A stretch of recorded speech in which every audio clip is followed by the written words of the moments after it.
This is Eye of the Storm, a St. John's video series presented by Tri-State Cadillac. Sorry, folks, no upsets, no madness. St. John's handled 15-seeded Omaha, but now they've got themselves a date to dance with 8-seeded Arkansas and John Calipari to advance to the Sweet 16. Our NCAA college basketball reporter and writer Zach Braziller joins us live from Providence because Arkansas versus St. John's and Calipari versus Pitino is absolutely must-see TV. Zach, what's going on, man? Hey, it's this dream season now has a dream NCAA tournament matchup. I mean, Calipari, Pitino, Sweet 16 on the line. Saturday is going to be fascinating, man. I can't wait. All right, before we talk about Saturday, let's talk about Thursday night, late Thursday night. They kind of started off a little slow. Then they started St. John's like basketball, and they just completely ran off with the win. How did Johnnies look to you overall in their first tournament game since 2019? I think they look good. There were nerves. They said RJ Lewis said they were tight. Tino said they were tight. There were obviously nerves, which is understandable. Most of these guys have never even played in the NCAA tournament before. The rebounding wasn't great. Defensive rebounding, I should say. That's clearly an issue and something they need to clean up on Saturday. But for the most part, I think you got to be happy. Look, as long as you advance, that's all that matters. But they hit a ton of threes. They had an awesome second half. It was 50-25 over the last 20 minutes.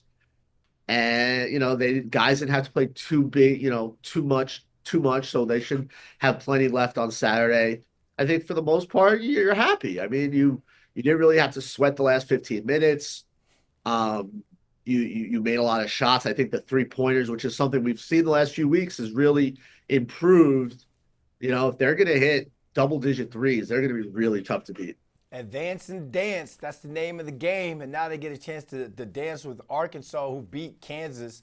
Before we even talk about the Hall of Fame coaching matchup between the two teams, Rick Pitino said that they're going to have to play the best game of the season. What makes the Razorbacks such a tough matchup for the Johnnies? No, before we go there, I don't agree with that. I don't think they have to play their best game of the season. They just have to play well. Rick likes to, talk up whoever they play. He said Omaha had no weaknesses. They don't have to play their best game of the season to win. They just have to play. To me, you want to avoid one of those that slow start, which they've been having. They got to rebound better. But yeah, look, Arkansas is good. They got a lot of talent. They're big. Jonas Adu, 6'11", big guy, played great against Kansas. Boogie Flan, their star guard for the Bronx, is healthy.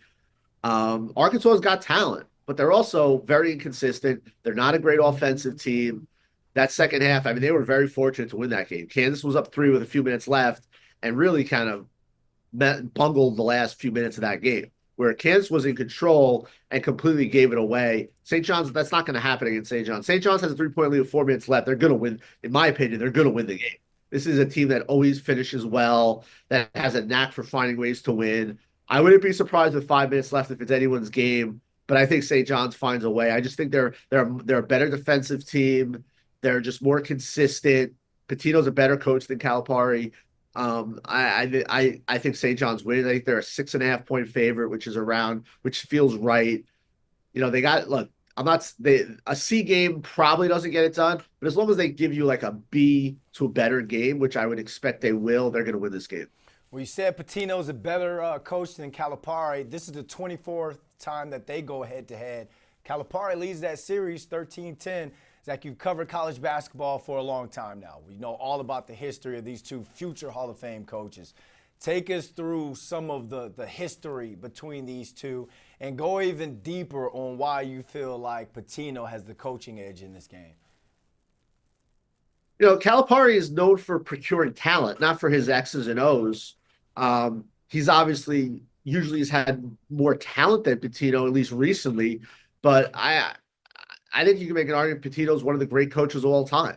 I don't think there's any question about that. Yeah, look, Calipari has had the edge. If you want to go back, Pitino helped Calipari get the UMass job. They had obviously a huge rivalry when Pitino was at Louisville and Calipari was at Kentucky. I thought it was interesting this year before Calipari went back to Kentucky. Pitino posted a video message kind of telling Kentucky fans, don't boo him, because he remembered what it was like for him when he returned and all the boos. So that I thought that was kind of a unique twist on things with these two guys. Look, when you have two elite coaches, it's only natural for there to be some kind of a rivalry between them, and that obviously existed there. And Saturday is the latest chapter in this clash. All right, we're all set for an instant classic. I'll see you up there Saturday. Thanks for hopping on with us for some tournament talk. Can't wait, man.